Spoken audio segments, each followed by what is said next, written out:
Tanby, touched on this horse earlier, has all the right form from last spring, has come back from a spell well, will be winning this Saturday and confident can string a few wins together. Tanby's boxing on, Buxted with fictional account, grinding strongly, coming home very strongly, but Buxted kicks and Buxted won it from fictional account. Red Eye Special third and Tanby fourth. Yes, there he is. Unlike other shows where they rap when they tip a winner, we belt you when you tip a loser. Well, you declare it. Raps and slaps, mate, whichever way you go. Do I give myself the slap then? Tanby, the tweet meister said there's no way Tanby will beat Buxted at the weights. Froggy makes it a true staying test from, what, the 1200? Yeah, oh yeah, that was the big move. Tanby Let's get the gloves circle the field from 1,000 miles out.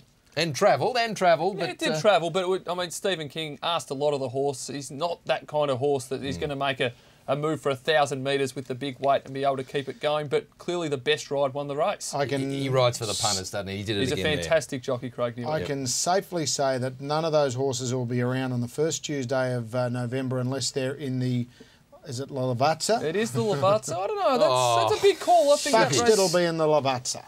What about Tanby? Tanby won't even make the Lavazza. Mate, don't write Buxted off. 2005. That was his third run in Australia. Yeah, and he's a very, very dour horse and only gets going once he gets to 1.5 miles. But Tanby.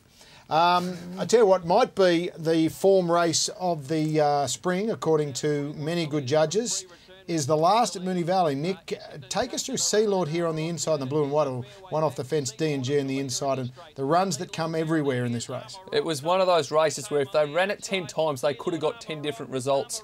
I had a few coins on a horse called By the Way, just flashing home there in the pink hat at about 50 to 1. I think that'll be hard to beat next start wherever it goes. Well, you had That's the One in the black and white. Free Return was good. Yes. Armar Rock the outside. Forget about the winner. It was terrific as well. Did it at both ends. That's 2 in a row, isn't it? Mr. Make Believe. Pierre de Terre. I'm spruiking it, but it was a good run. Going to win the Epsom, isn't it? Well, I think there's That's the One. Yeah. Craig might not have put this one up in his poster book as a good ride. No. Hit the line very nicely, and as we touched on, but he's a big striding horse. He'll be much better at Flemington. You know what I hate? Correct. Hitting the line very nicely.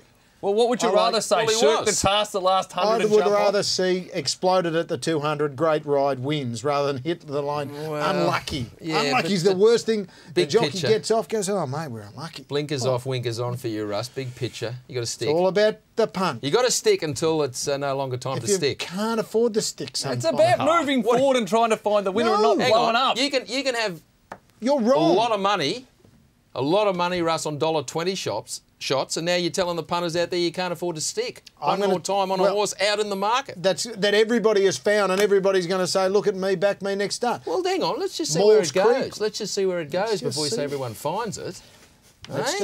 Or we can jump on something where the jockey gets off and says, wow, like this thing did.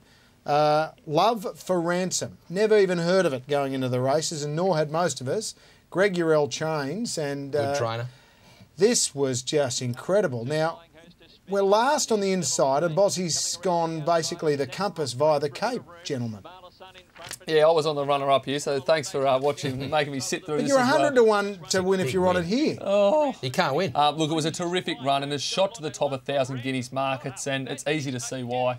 And what about Bossy with the fist punch in the air? But that'll do. But who was on yours? Like Jurek, he didn't see it coming down the outside. He probably got the biggest prize of the. That's the best run I've seen since Atlantic. Jewel won a similar race. Yeah, it was very impressive. Yeah. But I want to see her do it again, because they went like next week's pay up front. She was entitled to run on. You watched that race and the leaders, they flew. I don't mind that. It was some win, but when Atlantic Jewel won, we went back and looked at the breakdown. Gee, what have we got here? The forum page on puntersparadise.com.au is got tiny tips to jumping on the Rusty Barwick bandwagon. Bossy basically declared Love for Ransom as the horse to beat for the 1,000 guineas. He's going all right, Bossy. Commanding Jewel, $6 Love for Ransom Luxbet. I'll claim that right now. Which one? Number $6. Oh, Love for Ransom, $6. $7.50, Dear Demi. Massive overs for you, Russ? I'd rather be on Dear Demi. Me done. So would I. Jade Marauder, one of your horses to follow. Yep. You've got off that, or you're sticking? No. The Dale arrived. Patience, Malto, Bene, any of those that we should be worried about? Lady of Harrods is... No, I don't think she'll run the 1,600. I think Malto, Bene and Commanding Jewel, the market will take real shape after the 1,000 guineas prelude this Saturday, where those two horses are going around. If Commanding Jewel wins, she'll obviously firm. But there's a few little question marks. It'll only be a third career start, so if you do like one of those roughies and you've got a bit of pot on the favourite, you'd be betting before Saturday. I'm with Quinny. We mentioned the trainers in Sydney. G Boss seems to have found the mojo, and in Bossy is back. Certainly the rides on Saturday gave you the inclination that he's going to have a very nice spring. He'll tell you he never left, he never went anywhere. Yeah, but he did.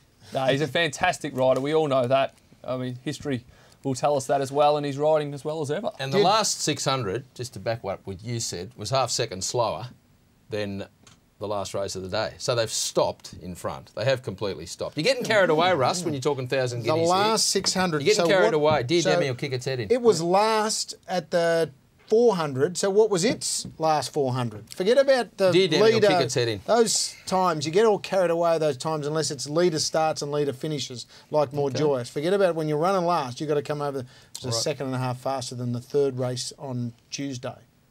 Exactly. Got it. We're going to a break. The Stock Stakes. I don't know what you can make of this particular race, but here's a replay of the Group 2 Stock Stakes from Saturday afternoon. Oasis Bloom doing the job for those who took the odds. Further back is Spirit Song. It's Midnight Martini with Oasis Bloom. They're the two leaders, a length and a half over Yennis. Now Spirit Song is driving home on the inside. Still Oasis Bloom. Spirit Song getting up on the inside to tackle her. Spirit Song and Oasis Bloom. Oasis Bloom wide out just from Spirit Song.